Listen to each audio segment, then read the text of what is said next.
Everywhere I go, I'm looking in the sky, thinking about my dreams and how I'm gonna fly. Everywhere I go, I'm looking in the sky.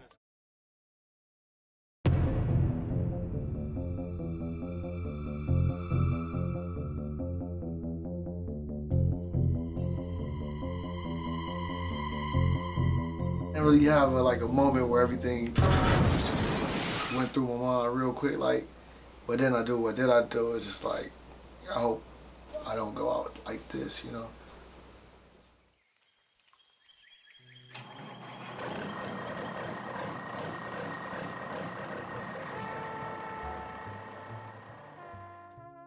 Got my license in 2012.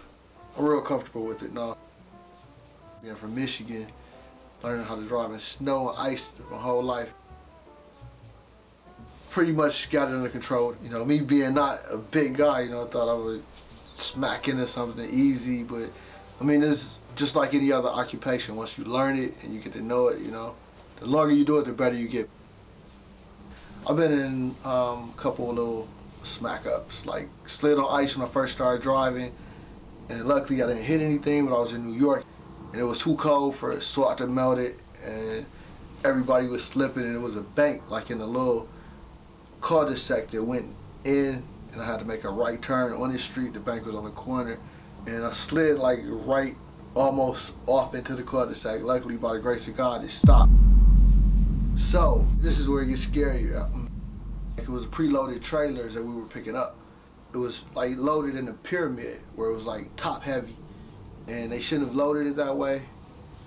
I didn't have a hazmat license, and I was picking up battery acid, like batteries, a bunch of batteries, which I needed a hazmat license to do.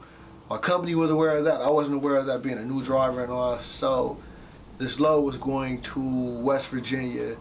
I picked it up in Pennsylvania from a company in Pennsylvania. Driving through Rocky Mount, Virginia, and the whole city is basically one big mountain. And I was coming around a curve. The curve had like 3-foot rails around the curve, which is nothing compared to a truck.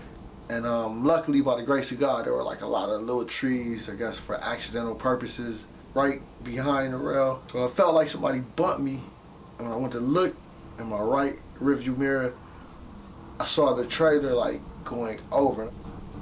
But I was aware that it was a cliff right here from my headlights. And as I'm seeing the trailer going over, it happened so quick before I could turn my head straight on the side. I'm stuck in the seatbelt. The truck is up this way, so I'm like dangling, looking down in the rearview mirror, and it's like a black hole. And those trees I was telling you about, I'm hearing them snap. I'm feeling the truck slowly sliding off, like towards a cliff. I'm hearing these trees snap. I remember thinking like, no, I can't go out like this. Trying to get out the seatbelt, couldn't get my seatbelt off, so I'm starting to panic. Finally got the seatbelt off, and I fell down. I don't know how cat instincts kicked in. I don't know how I missed the window, but I did, and I crawled up to the top. This truck is still moving. I'm still hearing trees snap. So I get to the top of the door. Keep in mind that the driver's door is facing the sky. Trying to get the door open, I can't get the door open. So I'm thinking like, wow, the accident must have bent the frame. I can't get out. The truck's still sliding slowly. Finally, I heard somebody outside, or somebody pulled up. I was like, is anybody in there?